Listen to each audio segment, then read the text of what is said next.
احمدہ و صلی علی رسول الکریم اما بعد۔ مطالعہ کلام اقبال میں آج ہم بانگ درا کے ابتدائی حصے میں سے جو مسلسل مطالعہ کرتے آ رہے تھے اور جو ابتدائی حصہ بچوں کے لیے لکھا گیا اس کی نظموں کا مطالعہ ہوا۔ میرا خیال ہے کہ یہ حصہ ہم گزشتہ رمضان المبارک سے پہلے پڑھ رہے تھے، پھر پچھلے رمضان سے اب تک دیگر جو خالی جگہیں تھیں وہ پر کی گئیں۔ اب واپس اس حصے کو شروع کرتے ہیں تاکہ من البدایہ یعنی آغاز کلیات سے جو حصے ہمارے رہتے ہیں وہ بھی مکمل ہوتے چلے جائیں۔ جو بات عرض کی تھی کہ آج جہاں سے ہم آغاز کر رہے ہیں صفحہ نمبر یہ ہے جناب 62 اور بانگ درا کا نمبر ہے 46۔ عنوان ہے ایک گائے اور بکری۔ یہ بات بانگ درا کا یہ حصہ جس میں بچوں کے لیے نظمیں موجود ہیں اس کے آغاز میں عرض کی گئی تھی کہ اسے بیان کرنا زیادہ مشکل معلوم ہوتا ہے۔ بچوں کا ادب وہ بڑوں کے ادب سے زیادہ مشکل ہے، اور ان معنی میں کہ بچوں کے لیے چیزوں کو آسان کرنا پڑتا ہے اور اس کی تفہیم کو، اس کے معنی کو پہنچانے کا عمل اسے بھی سہل رکھنا پڑتا ہے، اور یہ زیادہ مشکل کام ہے۔ اور مشکل الفاظ جو ہیں ان کے سہارے گفتگو کرنا نسبتاً آسان ہے کہ وہ الفاظ خود بہت سی وہ ذمہ داری اٹھا لیتے ہیں جو متکلم کے ذمہ ہوتی ہے۔ تو وہ مشکل الفاظ اور اصطلاحات اور فنی الفاظ وہ متکلم کہنے والے کے بوجھ کو بانٹ لیتے ہیں، جبکہ الفاظ کا سادہ رکھنا اس میں پھر سارا بوجھ کہنے والے پر آ جاتا ہے، اس لیے دقت کا اور مشکل کا اور تنگی کا سامنا کرنا پڑتا۔ یہ جو نظمیں ہیں ایک گائے اور بکری، پھر اس کے بعد بچے کی دعا، پھر اس کے بعد ہمدردی اور پھر ماں کا خواب، اس کے بعد پھر مزید بھی ہے پرندے کی فریاد اور دیگر۔ تو یہ سب بچوں ہی سے متعلق ہیں۔ ہر نظم کا ایک خاص سبق ہے، اور اس میں آپ دیکھیں گے کہ ماخوذ لکھا ہوا ہے۔ ماخوذ سے مراد یہ ہے کہ مختلف ادبی شاہکاروں سے تاثر لیتے ہوئے شاعر نے یہ نظمیں کہی ہیں۔ یعنی یہ کہ مثال کے طور پر فرانسیسی ادب، جرمن ادب، انگریزی ادب اس کا مطالعہ کرتے ہوئے یا اس کے تراجم کا مطالعہ کرتے ہوئے جو خیال آفرینی ہوئی، جو وہاں سے خیال پیدا ہوا اور جو خیال آیا اس کو اپنے الفاظ میں اپنے جذبات کے اظہار کے لیے اختیار کر لیا گیا۔ یعنی خیال ماخوذ ہوتا ہے، الفاظ ماخوذ نہیں ہیں۔ الفاظ تو شاعر کا اپنا کلام ہے۔ جہاں ماخوذ لکھا اس سے مراد کسی نظم کا ترجمہ نہیں ہوتا، بلکہ خیال ماخوذ ہے اور پھر اپنے انداز میں اس کی تعبیر کی گئی ہے۔ اسی طرح یہ بھی ماخوذ ہے۔ کوئی نظمیں ایسی ہیں، کچھ نظمیں ایسی ہیں جس میں ماخوذ کے ساتھ یہ بھی بتلایا گیا کہ کہاں سے ماخوذ ہیں، جیسے ہمدردی کے ساتھ لکھا ہوا ہے کہ ماخوذ از ولیم کوپر۔ تو اب یہ معلوم ہے کہ ولیم کوپر جو ہے ایک انگلستان کا شاعر تھا، اور اس کی نظم سے یہ یا اس کے کام سے یہ ماخوذ ہے۔ مگر جہاں کچھ نہیں لکھا ہوا تو شاعر نے اس بات کا اظہار نہیں کیا کہ یہ کس کے کلام سے ماخوذ ہے۔ تو ہم بھی بس اسی پہ اکتفا کر رہے ہیں جاننے پر کہ یہ ماخوذ ہے۔ کا ایک گائے اور بکری، ماخوذ بچوں کے لیے۔ ایک چراگاہ ہری بھری تھی، کہیں تھی سراپا بہار جس کی زمین، کیا سما اس بہار کا ہو بیاں، ہر طرف صاف ندیاں تھی رواں، تھے اناروں کے بے شمار درخت اور پیپل کے سایہ دار درخت۔ اب آپ دیکھیے الفاظ سادے سے ہیں۔ اس نظم کا جو سبق ہے نا وہ شکر گزاری ہے، اور اپنے حال پر خوش رہنا۔ شکر گزاری کو بھی آسان کریں تو اللہ سبحانہ و تعالیٰ نے ہر ایک کو ایک حال پر رکھا ہے، اس کو کچھ دے رکھا ہے، اس سے کچھ لے رکھا ہے، یعنی کچھ چیزوں سے اسے محروم رکھا اور کچھ چیزوں سے اسے بہرور کیا۔ تو اللہ نے جس حال پر اسے رکھا ہے اسے اس پر راضی رہنا چاہیے۔ ہماری دینی اور شرعی اصطلاح میں اس کو شکر گزاری کہتے ہیں، جذبہ شکر کہتے ہیں، اور قرآن حکیم بھی اس کی فضیلت کو بیان کرتا ہے۔ ان شکرتم لازیدنکم، اگر تم شکر گزاری اختیار کرو گے تو اللہ سبحانہ و تعالیٰ تمہاری نعمتوں میں اضافہ کر دے گا۔ اللہ اپنے شکر گزار بندوں کو پسند کرتا ہے، اور یہ بھی بتلایا ہے کہ اس کے بندوں میں سے شکر گزار تھوڑے ہی ہیں۔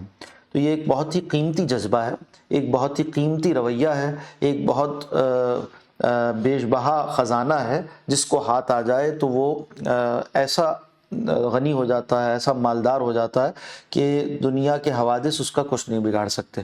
تو اس نعمت کو، یعنی اس قدر کو، اس ویلیو کو اپنی زندگی میں پیدا کرنا اور اسی طرح سے بچوں کی زندگیوں میں اس کو رائج کر دینا، یہ ایک بڑی قیمتی بات ہے۔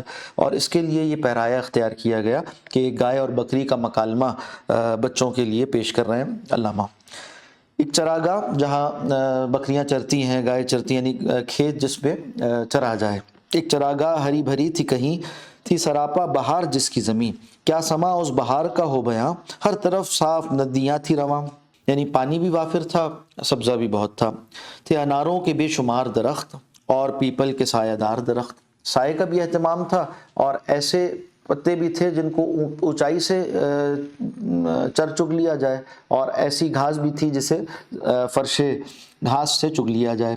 ٹھنڈی ٹھنڈی ہوائیں آتی تھیں، طائروں کی صدائیں آتی تھیں، موسم بھی سازگار تھا اور پرندے بھی وہاں پر گھونسلے بنائے ہوئے تھے۔ پورا سما باندھ دیا، منظر کشی کر دی اس پورے ماحول کی جہاں پر ہر طرح کی نعمت دستیاب تھی چوپایوں کے لیے۔ طائروں کی صدائیں آتی تھیں۔ کسی ندی کے پاس ایک بکری چرتے چرتے کہیں سے آ نکلی، کسی ندی کے پاس ایک بکری چرتے چرتے کہیں سے آ نکلی، جب ٹہر کر ادھر ادھر دیکھا، پاس ایک گائے کو کھڑا پایا۔ جب اس نے ارد گرد کا جائزہ لیا تو اسے نظر آیا کہ یہاں پر صرف وہی نہیں چل رہی بلکہ ایک گائے بھی موجود ہے۔ پہلے جھک کر اسے سلام کیا، پھر سلیقے سے یوں کلام کیا۔ اب دیکھیے ان الفاظ میں، ان اشعار میں ایسی باتیں موجود ہیں جس میں بچوں کی تربیت کا سامان ہے۔ اگر میں اور آپ یہ نظمیں بچوں کو گھر میں سنائیں اور ساتھ ساتھ یہ بتائیں کہ بھئی بڑوں سے کیسے ملتے ہیں، اب یہاں تو ایک بکری اور گائے کے مابین مکالمہ ہے، مگر ساتھ ساتھ اس میں یہ موقع ہو گیا کہ ادب، آداب، بڑوں کا ادب کیسے ہوتا ہے اور چھوٹوں پہ شفقت کیسی ہوتی ہے، یہ بات سکھانے کا بھی ذریعہ بن گیا۔ اس طرح کی چیزوں سے بچے زیادہ سیکھ لیتے ہیں۔ ایک مکالمہ ہے بکری کا اور گائے کا، ان کے لیے دلچسپی کا باعث ہے، اور اس تعجب میں کہ بکری بات کر رہی ہے گائے سے، وہ جو بات کہی جا رہی ہے وہ تعجب کے ساتھ ساتھ ان کے دلوں میں بیٹھ جاتی ہے، پھر ان کو متوجہ کرنے کا ذریعہ بن جاتی ہے۔ تو جب ٹھہر کر ادھر ادھر دیکھا، پاس ایک گائے کو کھڑے پایا، پہلے جھک کر اسے سلام کیا، پھر سلیقے سے یوں کلام کیا، کیوں بڑی بھی مزاج کیسے ہیں، بولی گائے، گائے بولی کہ خیر اچھے ہیں، گائے بولی کہ خیر اچھے ہیں۔ آج بڑی بھی کہتے کسی کو تو برا مان جائیں، یہ اس زمانے میں ادب آداب کا طریقہ تھا، اور نہ بڑی بھی کہنے میں کوئی برا نہیں مانتا تھا، جیسے کسی کو ادب کے ساتھ بڑا کہا جائے۔ کیوں بڑی بھی مزاج کیسے ہیں، گائے بولی کہ خیر اچھے ہیں، کٹ رہی ہے بری بھلی اپنی، ہے مصیبت میں زندگی اپنی۔ اچھا، وہ جو بکری ہے نا، وہ شکر گزاری کے جذبات سے اپنے خالق کے دیے ہوئے پر راضی ہے اور بھری ہوئی ہے وہ، اور دوسری طرف جو گائے ہے وہ نالہ و شیون اور شکوہ شکایت اور اسی طرح سے ناشکری اور بے قراری اور عدم اطمینان کا شکار ہے۔ دو کریکٹرز دکھا دی۔ تو دوسری جانب جو گائے ہے وہ کہتی ہے کہ کٹ رہی ہے بری بھلی اپنی، ہے مصیبت میں زندگی اپنی، بس جیسے تیسے گزارا ہو رہا ہے، اب مصیبت میں آئی ہوئی ہے زندگی، جان پر آ بنی ہے کیا کہیے، اپنی قسمت بری ہے کیا کہیے۔ ساتھ ساتھ جو ہے وہ شکوہ قسمت سے بھی کر دیا، حالانکہ یہ بات جائز نہیں ہے کہ کوئی شخص قسمت کا شکوہ کرے کہ اللہ میری قسمت میں یوں کیوں لکھا اور مجھے ایسا کیوں بنایا، یہ جائز ہی نہیں۔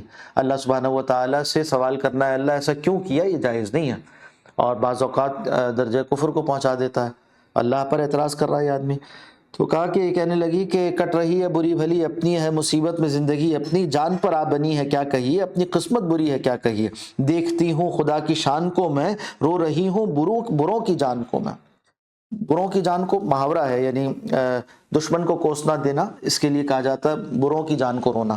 تو کہا کہ دیکھتی ہوں خدا کی شان کو میں، نعوذ باللہ، اللہ سبحانہ و تعالیٰ اگر اتنا ہی عدل کرنے والا، رحم کرنے والا ہے تو میرے اوپر میرے دشمنوں کو مسلط کر دیا۔ کوستے رو رہی ہوں بروں کی جان کو میں، زور چلتا نہیں غریبوں کا، پیش آیا لکھا نصیبوں کا۔ پھر اپنی غربت کا رونا کہ میں تو غریب ہوں، اس لیے میرے اوپر جو ہے وہ دوسرے ظلم کرتے ہیں اور میرا زور کسی پہ نہیں چلتا، زور چلتا نہیں غریبوں کا، پیش آیا لکھا نصیبوں کا۔ جو نصیبوں میں لکھا تھا وہ پیش آ گیا، یعنی وہی درپیش ہے، وہ سامنے کھڑا ہے اور اس کو فیس کرنا پڑ رہا ہے، وہ ساری مشکلات کو جو میری قسمت میں اللہ سبحانہ و تعالیٰ نے لکھ دی ہے، یعنی شکوہ شکایت ناشکری۔ آدمی سے کوئی بھلا نہ کرے، اور اس کا سارا الزام وہ کس پر دھر رہی ہے، آدمی پر۔ آدمی سے کوئی بھلا نہ کرے، اس سے پالا پڑے خدا نہ کرے۔ آدمی بڑا ظالم ہے، اور جو ہے وہ اس کے ظلم کی داستان آگے بھی وہ روئے گی، تو کہتی ہے کہ بس یہ بہت برا ہے، آدمی سے کوئی بھلا نہ کرے، اس کے ساتھ کوئی اچھائی نہ کرے، اس سے پالا پڑے خدا نہ کرے، کسی کا اس سے واسطہ پڑ جائے، آدمی کے ساتھ اسے ملنا اور اس سے واسطہ پڑے، اللہ نہ کرے۔ دودھ کم دوں تو بڑبڑاتا ہے، ہو جو دبلی تو بیچ کھاتا ہے۔ دودھ کم دوں تو بڑبڑاتا ہے، یعنی غصہ کرتا ہے کہ آج دودھ کم دیا اس نے، اور ہو جو دبلی، اور دبلی ہو جائے تو کیا ہوتا ہے، بیچ کھاتا ہے، یعنی پھر بیچ کر قصائی کو بیچ دیتا ہے، قصائی اسے ذبح کر دیتا ہے اور یہ اس کے پیسے کھڑے کرتا ہے۔ ہتھ کنڈوں سے غلام کرتا ہے، یا ہاتھ کنڈوں سے غلام کرتا ہے، کن فریبوں سے رام کرتا ہے۔ طرح طرح کے ہاتھ کنڈوں سے، یعنی ہتھ کنڈوں سے طرح طرح کے فریب اور یہ لالچ دے کر کبھی کچھ جو ہے وہ کھلانے کو پیش کر دے گا، اور تھوڑا اچھا سا چارہ ڈال کر پھر دودھ چولے گا تمہارا۔ تو کہا کہ ہاتھ کنڈوں سے غلام کرتا ہے، کن فریبوں سے رام کرتا ہے، اس کے بچوں کو پالتی ہوں میں، اور یہ اپنے احسان جتلا رہی ہے۔ ناشکرہ جو ہوتا ہے نا، اس کا یہ وصف ہے کہ جو اس کے پاس دستیاب ہے اسے نظر، جو اچھائی اسے ملی ہوئی ہے اور ارد گرد بہت ساری اچھائیاں وہ نظر نہیں آتی اسے، جو نہیں ہے اس کے حال پر وہ پریشان ہوتی رہتی ہے، اس کا حاصل کرنے کے لیے ناشکرہ پریشان ہوتا رہتا ہے۔ پھر اسی طرح سے جو خود کر رہی ہو، گائے جو کر رہی ہو، جو خود کر رہا ہو وہ اس کو لگتا ہے بہت کچھ ہے، اور دوسرے جو اس کے لیے کر رہا ہے اسے لگتا ہے یہ کچھ بھی نہیں ہے۔ تو یہاں پر اسے لگتا ہے کہ اس کے بچے تو میں ہی پالتی ہوں، یعنی گائے کو یہ لگے کہ بچے میں پالتی ہوں۔ تو آپ سوچ لیں یہی حال ہوتا ہے، جس طرح سے ایک حیوان اپنی کم عقلی کے ساتھ یہ سوچے، اسی طرح سے ناشکرہ بھی تھوڑے سے کام پر سمجھتا ہے کہ سارا آسمان تو میں نے اٹھا رکھا، سارا بوجھ تو میرے کندھوں پر آ گیا۔ تو کہا کہ اس کے بچوں کو پالتی ہوں میں، دودھ سے جان ڈالتی ہوں میں، میرا دودھ پی کر تو ان کے اندر جان آتی ہے۔ بدلے نیکی کی یہ برائی ہے، میرے اللہ تیری دعائی ہے۔ بدلے نیکی کے یعنی جو دودھ دے کر میں نے نیکی کی تھی، اس کے بدلے مجھے یہ برائی ملتی ہے کہ یہ مجھے بیچ کھاتا ہے، کبھی جو ہے بڑبڑاتا ہے، میرے اللہ تیری دعائی ہے، یعنی اللہ تجھی سے فریاد کرتی ہوں۔ سن کے بکری یہ ماجرا سارا، بڑے تحمل سے سنا بات کو، کس نے؟ بکری نے۔ اس میں بھی ایک سبق ہے کہ ناشکرہ آدمی جو ہے نا، اس کو اگر آپ نہیں سنیں گے تو اس کا کیتھارسس نہیں ہوتا، اس کے اندر جو آگ لگی ہوتی ہے، اس کے اندر جو پریشانی ہوتی ہے نا، وہ اس کا علاج نہیں ہوتا۔ سب سے پہلا اس کے علاج کا وصف یہ ہے کہ اس کو جو کچھ بڑبڑانا ہے بڑبڑانے دیں، جو کچھ وہ بولنا چاہتا ہے بولنے دیں اسے، جو کچھ اس کے اندر ناشکرہ پن ہے ایک مرتبہ وہ نکال لے، پھر اس کے بعد اسے بتایا جائے کہ دیکھو کیا کچھ تمہارے پاس ہے، اس کو غنیمت جانو، تو پھر انشاءاللہ اس کو، اور پھر اس کی وہ مشق کرتا رہے تو اس کے اس مرض کا علاج ہوتا ہے۔ تو جب یہ سب کچھ سن لیا بڑے تحمل کے ساتھ بکری نے، سن کے بکری یہ ماجرا سارا، بولی ایسا گلا نہیں اچھا، اتنا گلا کرنا، اتنا شکوہ شکایت کرنا اچھا نہیں ہے، بات سچی ہے بے مزہ لگتی، میں جو کہوں گی بات تو سچی ہے مگر اس میں تمہیں مزہ نہیں آئے گا۔ مزہ کس میں آتا ہے؟ ناشکرہ جو ہے نا، اس کو یہ پسند ہے کہ دوسرا بھی اس کے ساتھ بیٹھ کر کہے ہاں واقعی تمہارے ساتھ تو بہت برا ہو رہا۔ یہ ایسی ہے کہ کوئی، جیسے آپ نے دیکھا ہوگا کوئی زخم ہو جائے نا تو اس سے ناخن سے اسے کوریدیں تو تھوڑا تھوڑا مزہ آتا ہے، زخموں کو ناخن سے کھرچنے میں مزہ آتا ہے، مگر یہ مزہ فائدہ مند تو نہیں ہے، نقصان دہ، وہ زخم کو ہرا کر دیتا ہے، پھر اس کے بعد پھر کھجائے تو پھر ہرا ہو جائے گا۔ تو یہ جو کھجلی کرنا ایک مرض ہے، اسی طرح سے وہ چاہتا ہے، یعنی جو ناشکرہ ہوتا ہے نا، وہ چاہتا ہے دوسرا بیٹھ کے اس کے ساتھ یہ کھجلی کرے، یعنی اس کے دل کے پھپولے پھوڑے اور اس کی ناشکری والی باتوں پر اسے کہے ہاں تمہارے ساتھ بہت برا، وہ کہے گا یہ میرا بڑا خیر خواہ ہے، بڑا مخلص ہے، یہ سچا دوست ہے۔ جو اس کی ناشکری میں اسے انکریج کرے وہ کہے گا کہ یہ میرا بڑا سچا دوست ہے، حالانکہ یہ اس کا دوست نہیں ہے، یہ اس کو اور برباد کر رہا ہے۔ تو کہا کہ بات سچی ہے بے مزہ لگتی، میں جو بات کہنے جا رہی ہوں وہ سچی ہے مگر بے مزہ ہے، تمہیں فائدہ مزہ نہیں آئے گا اس میں کہوں گی مگر خدا لگتی، تمہیں اچھا نہ لگے مگر تمہارے لیے جو اچھی بات ہے وہ میں کہوں گی، خدا لگتی یعنی مجھے اللہ کو جواب دینا ہے۔ بات سچی ہے بے مزہ لگتی، میں کہوں گی مگر خدا لگتی، یہ چراگاہ، یہ ٹھنڈی ٹھنڈی ہوا، یہ ہری گھاس اور یہ سایہ، وہ ساری نعمتیں جن کا آغاز میں ذکر آیا تھا نا، یہ ہری گھاس اور یہ سایہ، ایسی خوشیاں ہمیں نصیب کہاں، یہ کہاں بے زباں غریب کہاں۔ بھئی دیکھو یہ سب کچھ آپ سے آپ نہیں ہو گیا، اور تمہارے لیے بھی سارا اہتمام ایسے ہی نہیں ہو گیا۔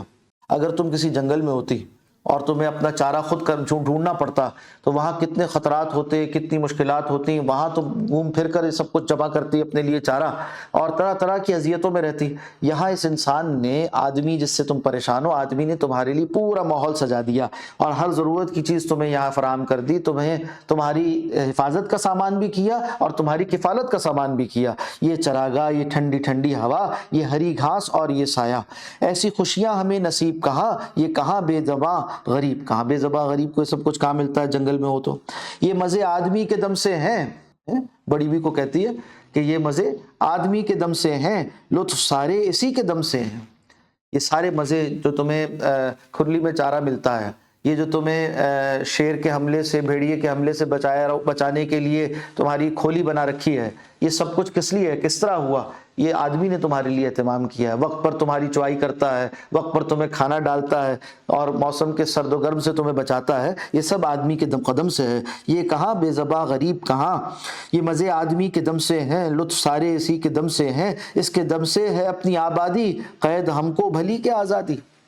دیکھو یہ جو تمہیں قید لگ رہی ہے نا چیز، یہ قید نہیں ہے، یہ تمہارے لیے تمہاری ضروریات کی فراہمی ہے، اور اللہ نے تمہارے ذمہ ایک کام رکھا ہے نا۔ گائے کو اسی لیے تو بنایا کہ وہ انسان کی خدمت کرے اور دودھ فراہم کرے اس کو، اور اس کی ضروریات پوری کرے، گوشت کی ضروریات، اسی طرح فصل کی ہل چلانے کی ضروریات، کھاد کی ضروریات اور کھال کی ضروریات، عیسائی تو وہ سب اس سے پوری ہو رہی ہے، تو تم اپنے مصرف پر لگی ہوئی ہو، تو اس کے دم سے ہے اپنی آبادی، قید ہم کو بھلی کی آزادی، سو طرح کا بنو میں ہے کھٹکا، سو طرح کا بنو میں ہے کھٹکا، یہ بنو علاقہ نہیں ہے، بنو سے مراد ہے جنگل، سو طرح کا بنو میں ہے کھٹکا، وہاں کی گزران سے بچائے خدا۔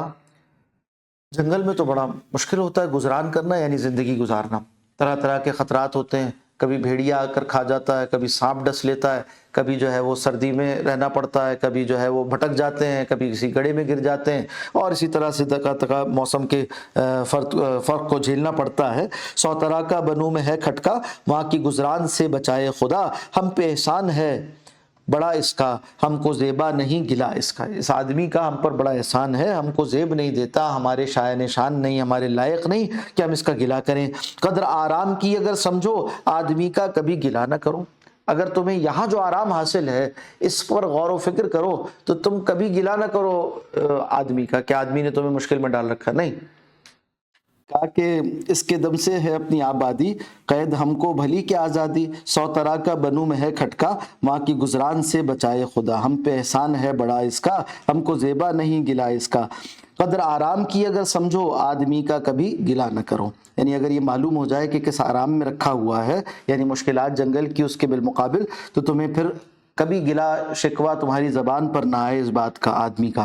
گائے سن کر یہ بات شرمائی، گائے سن کر یہ بات شرم آئی، اسے اب کچھ خیال آیا، تنبہ ہوا، آدمی کے گلے سے پچھتائی، اب اسے افسوس ہوا کہ میں نے کیوں اتنا برا بھلا کہا آدمی کو۔ دل میں پرکھا بھلا برا اس نے، دل میں پرکھا بھلا برا اس نے، یعنی دل کا جائزہ لیا، دل کو ٹٹولا تو معلوم ہوا کہ ہاں ایک ناشکری میں کر رہی تھی، حقیقت تو یہ ہے کہ میں سہولتوں میں ہوں، اور کچھ سوچ کر کہا اس نے، اور پھر سوچنے کے بعد کہنے لگی، یوں تو چھوٹی ہے ذات بکری کی، دل کو لگتی ہے بات بکری کی۔ چونکہ منفیت مزاج میں تھی نا، تو اس وجہ سے بکری کی نصیحت قبول کرتے ہوئے بھی اس کے اندر ایک نقص نکال دیا ہے، یوں تو چھوٹی ہے ذات بکری کی، دل کو لگتی ہے بات بکری، بات تو صحیح ہے مگر ذات صحیح نہیں ہے۔ ہاں، تو اس سے یہ بھی معلوم ہوا کہ بھائی نصیحت کوئی بھی کرے، چھوٹا کرے تب بھی قبول کرنی چاہیے، بڑا کرے تب بھی قبول کرنی چاہیے، اور بات کو سوچنا چاہیے اور غور کرنا چاہیے کہ جس رویے اگر ہمیں کوئی پریشانی درپیش ہے تو واقعی حقیقی ہے یہ ہماری خود ساختہ ہے۔ اکثر پریشانیاں جو اس وقت انسان جن سے پریشان ہوتے ہیں وہ خود ساختہ ہوتی ہیں، ان معنی میں کہ وہ جو کچھ اللہ نے انہیں دے رکھا اس پر راضی نہیں ہوتے، جہاں انہیں رکھا ہے اللہ نے وہاں رہنے پر وہ راضی نہیں ہوتے، ہر کوئی اپنے کردار سے ناخوش اور دوسرے نا حاصل کی تمنا میں گھلا جا رہا ہے۔ یہ حال یہ ہے ناشکری کا ذریعہ بھی اور نتیجہ بھی۔ جناب اگلی نظم بھی پڑھ لیتے ہیں، یہ تو بہت معروف مشہور ہے اور زبان زد عام ہے، اور میرا خیال ہے کہ شاید ہم سب نے ہی اسکول میں یہ جو اسمبلی ہوتی ہے اس میں پڑھی ہوگی، بچے کی دعا۔ اس کا بھی ایک سبق ہے، پچھلی نظم کا سبق کیا تھا کہ شکر گزاری، کل یعمل علی شاکلتی، جو اللہ نے تمہیں دے رکھا اس پر عمل کرو، وہاں رہ کر عمل کرو۔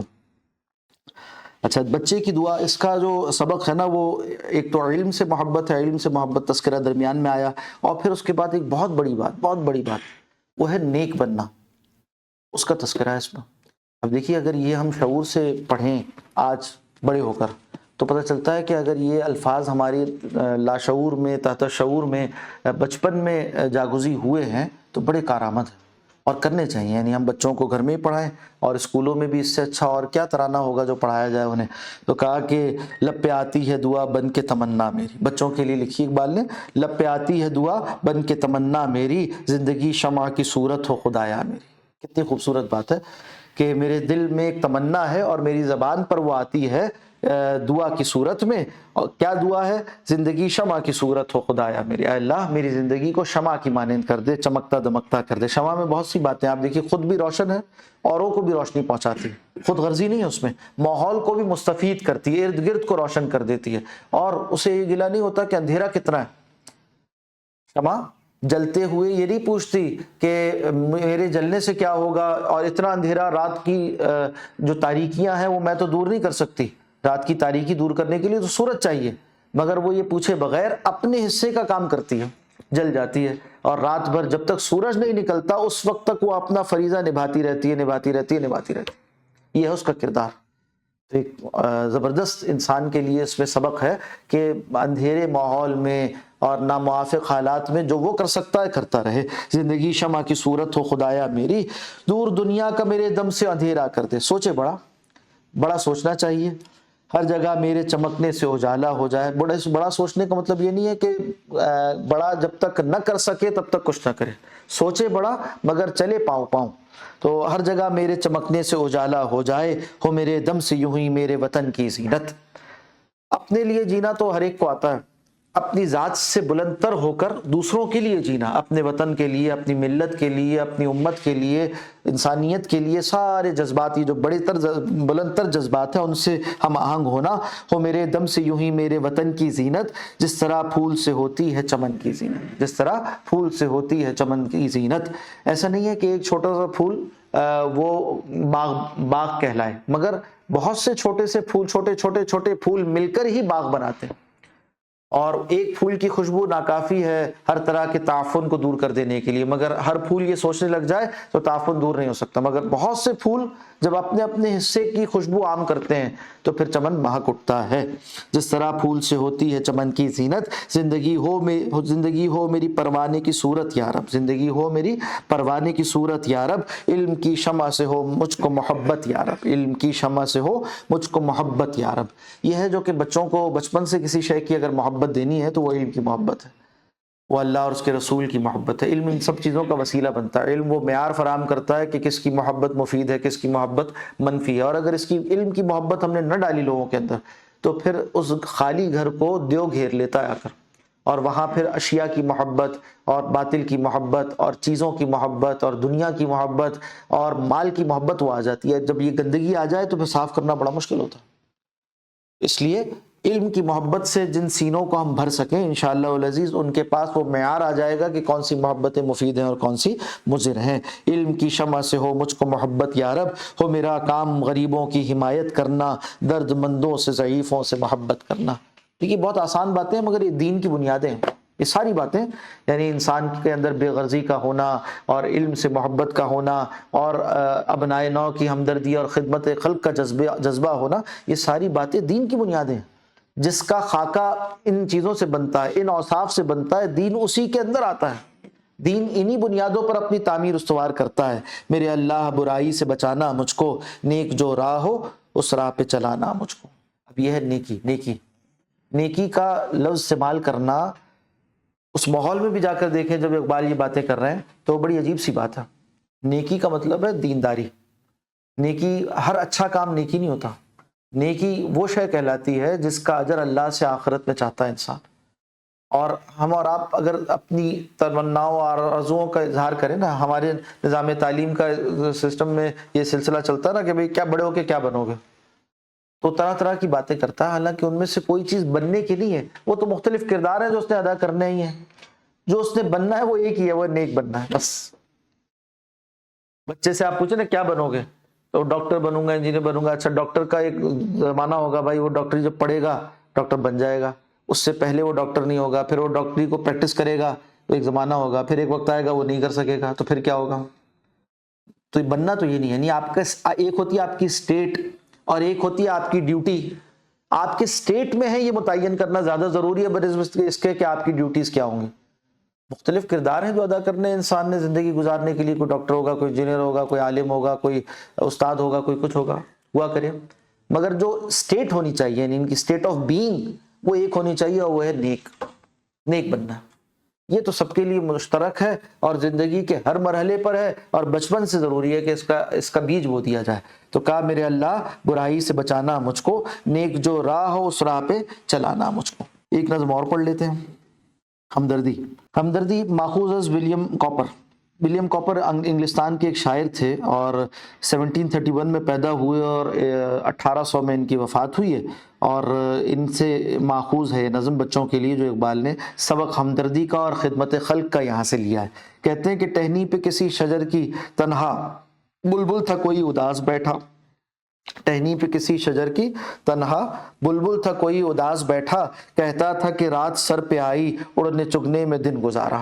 دن پورا گزر گیا, اب رات سر پر ہے, کیا کروں, کیسے آشیانے کو پہنچوں کس طرح آشیاں تک, گھر تک کیسے پہنچوں, ہر چیز پہ چھا گیا اندھیرا.